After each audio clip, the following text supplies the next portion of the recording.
A ranar Juma'ar nan, Injiniya Abba Kabir Yusuf gwamnan Kano ya isa birnin tarayya Abuja, wanda kuma ya yi taro na majalisar zartarwa wanda shine na farko a wannan shekara ta 2026, inda ya zauna da dukkanin kwamishinoni da kuma mataimakin gwamnan Kano, wanda ake ganin shi mataimakin gwamna yana tsagin jagoran jam'iyyar NNPP Sanata Rabi'u Musa Kwankwaso. Magana ce akan sauya shekar gwamnan Kano Injiniya Abba Kabir Yusuf daga jam'iyyar NNPP zuwa jam'iyyar APC, kamar yadda ake ta magana a kai, a cewar akwai yiwuwar a raba gari na siyasa tsakanin tsohon gwamnan Kano kuma jagoran jam'iyyar NNPP Sanata Rabi'u Musa Kwankwaso da kuma gwamnan Kano Injiniya Abba Kabir Yusuf, wanda ga masu bibiyar kafafen yada labarai da kafofin sada zumunta an san yadda ake ta yada wannan magana cewar gwamnan Kano Abba Kabir Yusuf zai fice daga jam'iyyar NNPP ya koma jam'iyyar APC, wanda har an rika jin maganganu daga bangaren magoya baya wanda suke daukar zafi, kowane bangare suna ganin gwaninsu ko kuma jagoransu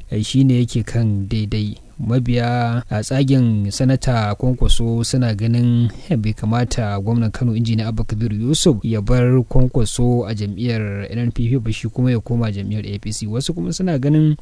siyasa dama babu yadda ba ta kasancewa. A ranar Juma'ar nan, Injiniya Abba Kabir Yusuf gwamnan Kano ya isa birnin tarayya Abuja, wanda kuma ya yi taro na majalisar zartarwa wanda shine na farko a wannan shekara ta 2026, inda ya zauna da dukkanin kwamishinoni da kuma mataimakin gwamnan Kano, wanda ake ganin shi mataimakin gwamna yana tsagin jagoran jam'iyyar NNPP Sanata Rabi'u Musa Kwankwaso. Ana ta tunanin ma ba lallai ya halarci wannan zama ba, amma kuma an gan shi a zaman da aka yi na majalisar zartarwa na ranar Juma'a, da kuma dukkanin kwamishinoni na gwamna Injiniya Abba Kabir Yusuf wanda suke a jihar Kano. Batu ne wanda kafin gwamnan ya isa Abuja an ta maganganu cewar gwamna yana ta so ya gana da shugaban kasa Bola Ahmed Tinubu. Wasu kuma suna ganin ganawar tashi ba ta rasa nasaba da batun sauya sheka daga jam'iyyar NNPP zuwa jam'iyyar APC mai mulkin Najeriya. Wannan batutuwa ne da suke daukar hankali kuma suka karaɗe shafukan sada zumunta, inda ake ta magana. Wasu ma suka rika yada jita-jitar cewa idan gwamnan ya yi taro a Abuja na majalisar zartarwa,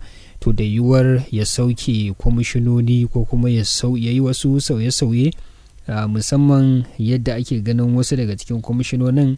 suna tsagen Sanata Rabi'u Musa Kwankwaso ne, wasu kuma suna bangaren shi gwamna Injiniya Abba Kabir Yusuf. Baya ga wannan, akwai jita-jitar da aka rika yi cewar gwamna har ranaku aka rika sawa cewar rana kaza gwamna zai bayyana matsayar shi ta komawa jam'iyyar APC, amma dai har zuwa yanzu shiru. Kuma har wannan zama da ya yi na majalisar zartarwa a Abuja, ba a ji gwamnan ya yi wata magana mai kama da ranar da zai sauya sheka ba ko kuma matsayar shi akan al'amarin siyasa, illa ma dai ya yi magana ne akan su kwamishinoni su haɗa kansu domin ci gaban jihar Kano, domin wannan ne ya kamata a ce an mai da hankali, ba wai batun sauya sheka ko wani bambanci na siyasa ko kuma wata aƙida ta siyasa ba. Sai dai duk da haka wasu suna ganin menene dalilin da ya sa gwamnan Kano ya kai zama majalisar zartarwa Abuja, wanda ake ganin ya kai shi can ne daidai lokacin da dambarwa ke ƙara fitowa fili tsakanin shi da mai gidan shi Kwankwaso, musamman a batun sauya sheka da ake ta magana, wanda kuma tuna an ga yadda kungiyoyi wasu suke kai ziyara ga jagoran Kwankwasiya tsohon gwamnan Kano Sanata Rabi'u Musa Kwankwaso a gidansa, da kuma nuna mubaya'a da goyon baya da suke nuna cewar su ba sa tsagen gwamna Injiniya Abba Kabir Yusuf. An ga kuma yadda wasu ke nuna goyon bayan su kuma ga Injiniya Abba Kabir Yusuf, tare da cewar su ba sa tare da Sanata Kwankwaso idan ta tabbata cewar gwamnan Kano zai sauya sheka zuwa jam'iyyar APC. Akan wannan batu ake, kuma shine ya zama abin tattaunawa musamman a tsakanin al'umma da masu bibiyar kafafen yada labarai. Za mu ci gaba da bibiyar shi, kuma da zarar wasu batutuwa sun fito da ya kamata a ce kun sani, za mu sanar da ku. Kada dai a manta a ci gaba da bibiyar mu a wannan kafa ta Current Analysis, kuma idan wannan ne haduwa ta farko da tashar mu, muna fatan za a yi mana subscribe, kuma za a ci gaba da yi mana sharing da like kan abubuwan da muke wallafawa domin samun su da zarar mun wallafa.